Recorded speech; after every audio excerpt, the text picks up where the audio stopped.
Beatriz Hirsch, que hoje não vai tucanar, Henrique Kriegner, nosso delegado Palumbo Mão de Ferro, e Felipe Monteiro. A polêmica tem nome.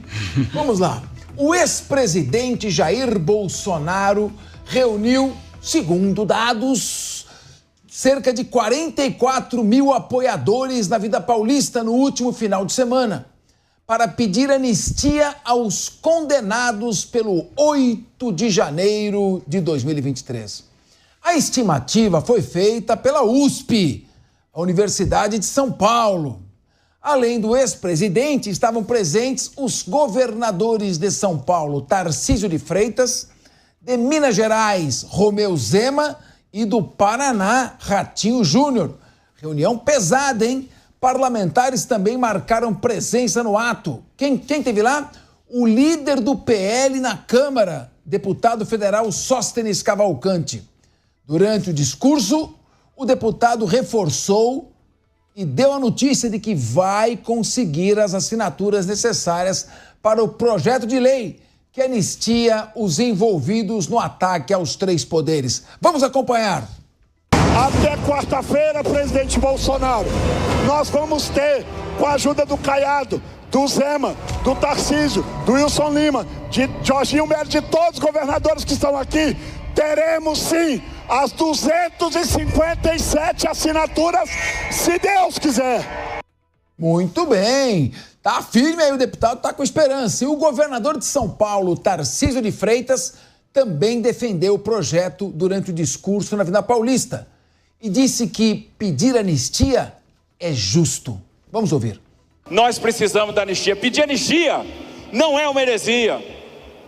Pedir anistia é algo justo, é algo real, é algo importante. E eu vou falar para vocês, eu quero prisão sim. Eu quero prisão para assaltante. Eu quero prisão para quem rouba celular. Eu quero prisão para quem invade terra, para quem invade propriedade privada. Eu quero prisão sim para o corrupto. Muito bem, tá aí. Vamos começar. Nós temos aqui um deputado federal e daqueles que não nega fogo. É o delegado Palumbo. Com ele não tem conversa, hein? Palumbo, o que você achou do movimento? Me pareceu a mim que tinha muito mais do que um estádio de 50 mil pessoas lotado. Mas a USP diz que tem 44 mil, não vou discutir com a USP, né? Eu queria perguntar para você o seguinte, você entende que essa manifestação pode capitalizar uma força maior no Congresso Nacional e, com isso, seguir para a Comissão de Constituição e Justiça o pedido, a abertura do projeto de lei que quer aprovar a lei da anistia? Ou será que o Hugo Mota está tremendo na bombacha? Boa tarde, Capês. Boa tarde, colegas e amigos de bancada. Eu acho que tinha muito mais de 44 mil pessoas. Eu não sei como que a USP faz esses dados, a colheita desses dados, mas tinha muito mais do que isso. Eu tenho certeza absoluta disso, Capês. Foi um movimento importante, pacífico. Ali eu estive presente também, fiquei no meio do povo ali, não subi no trio, mas fiquei no meio do povo, onde eu gosto de ficar nessas manifestações. Não vi ninguém fumando maconha, não vi nenhum incidente de ninguém roubando celular, não vi nenhum incidente de depredações, não vi absolutamente nada de anormal, apenas uma manifestação pacífica. Qual que é a importância disso? Eu falo e repito, isso não é uma pauta da direita, da esquerda, do centro, ou daqueles que estão um pouco se lixando para a política. Eu acho que é uma pauta referente à justiça. Porque a dosimetria e a tipificação penal, na minha opinião, não foi correta em muitos casos. Por exemplo, a Débora pintou lá, está errado, deveria responder pelo crime de dano. Nada mais do que isso. No máximo, iria até a delegacia, assinaria um termo circunstanciado e depois iria para casa. Mas não, ela pega 14 anos de cadeia e aí, talvez pela pressão popular ou outros ministros também que não concordaram com a dosimetria, acabou sendo mandada para casa. Mas continua com a sua liberdade restrita. Enquanto isso, Capês, a gente vê aí chefe de facção saindo pela porta da frente. Nos bastidores aqui eu estava comentando que o assassino do arquiteto, que foi um caso que chamou bastante repercussão aqui em São Paulo e no Brasil todo, que foi morto, ele respondia por um crime de extorsão mediante sequestro. E por uma decisão do Superior Tribunal de Justiça, ele foi colocado em liberdade 2 anos atrás.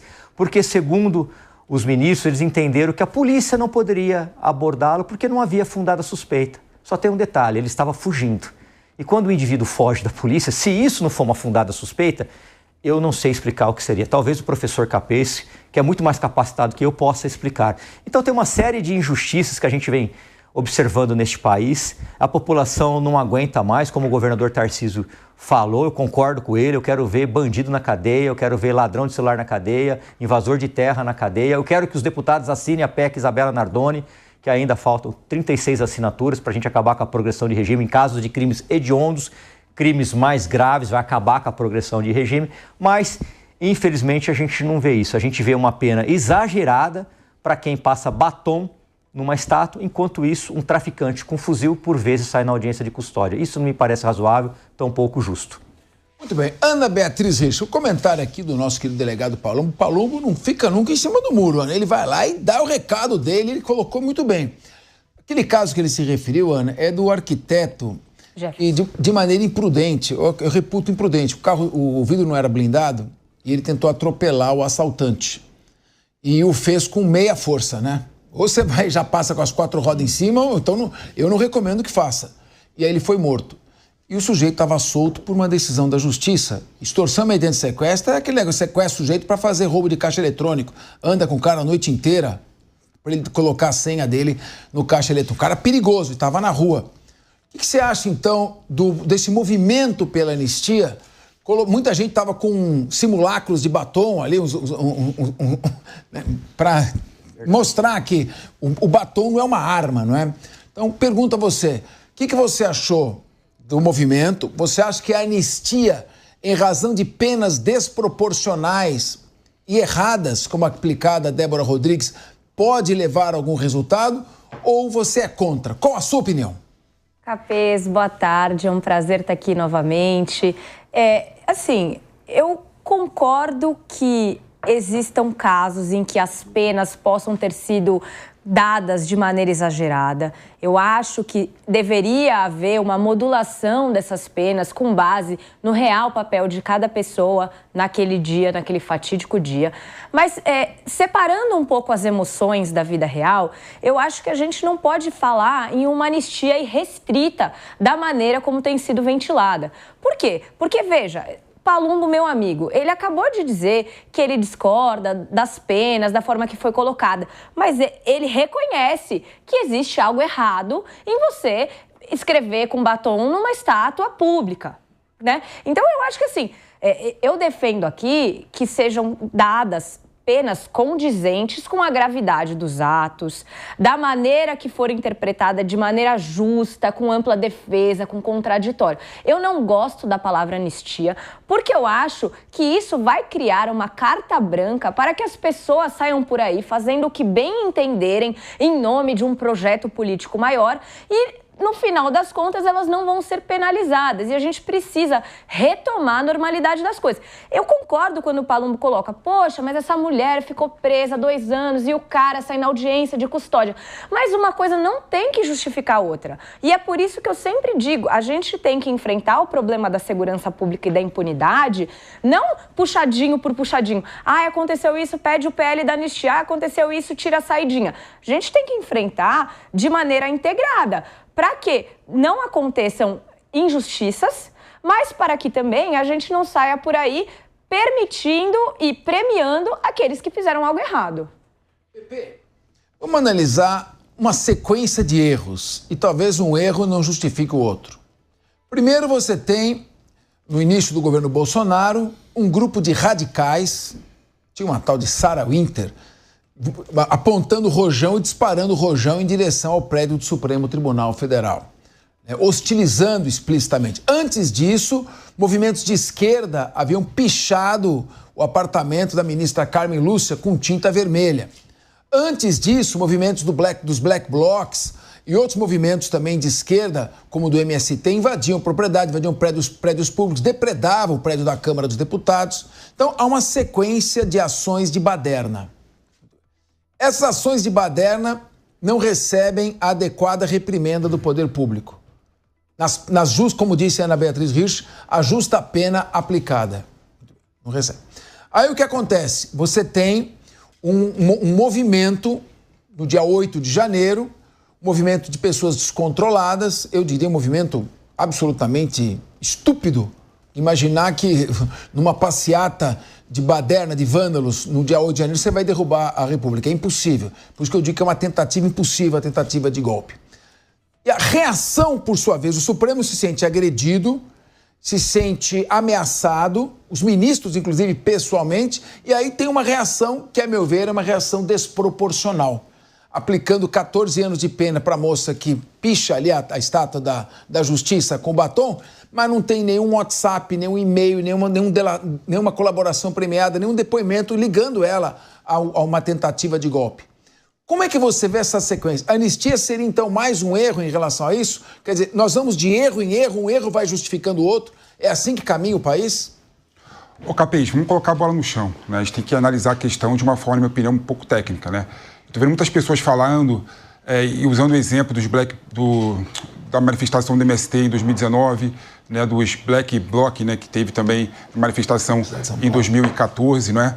Mas é bom lembrar o seguinte, a lei, né, sancionada pelo Bolsonaro contra crimes, né, ao Estado Democrático de Direito é de 2021, né? Então tudo que foi antes de 2021, né, não tinha incidência da lei, né?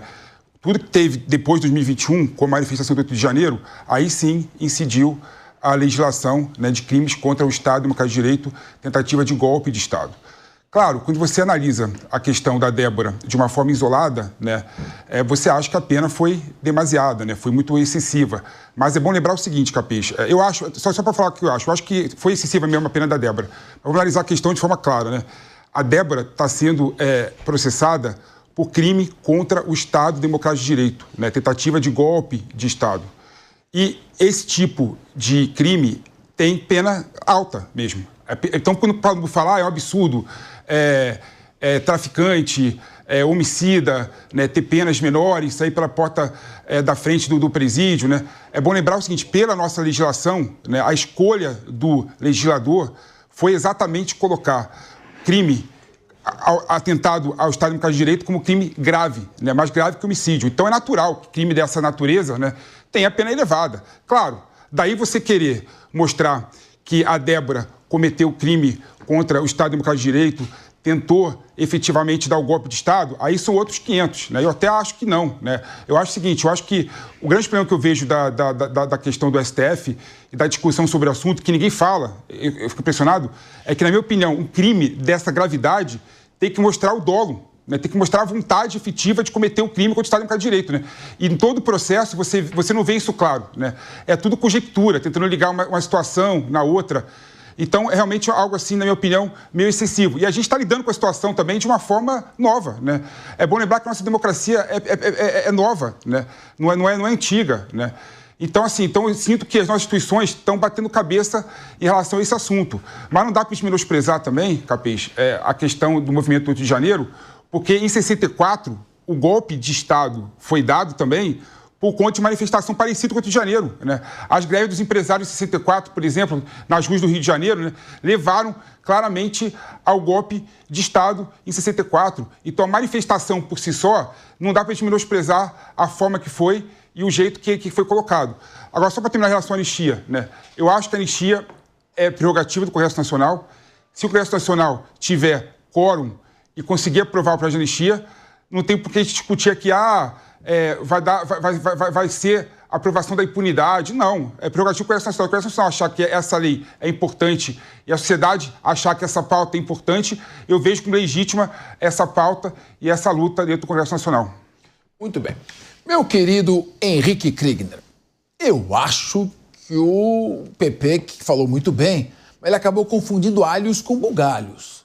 Em 1964, o mundo vivia o auge da Guerra Fria. A União Soviética estava iniciando já a Guerra do Vietnã, já tinha sido 11 anos atrás terminada a Guerra da Coreia. O mundo era bipolar e estava discutindo se é comunismo ou o mundo liberal. E o Brasil ele estava indefinindo se iria abraçar o comunismo como Cuba abraçou, ou a China de Mao Tse-tung, ou se iria abraçar o capitalismo. Teve até apoio logístico militar dos Estados Unidos da América. Agora, no dia 8 de janeiro, o comando das Forças Armadas já estava com o presidente legitimamente eleito, Luiz Inácio Lula da Silva.